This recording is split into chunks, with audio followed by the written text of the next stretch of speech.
прост пример ќе ти кажам, нели кој мал го урочиле, така. Да. Као детево е кенкаво плаче, го урочиле, ама го урочи таа жена или тој човекот има плави очи. Да. Тоа плавото око, синото око е исламски символ.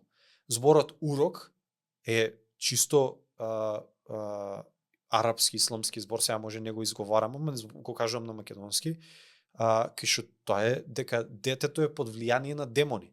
Кога зборуваме урочи, урок, дека тој потпаднал под влијание на тоа што е во исламскиот терминологија, демони.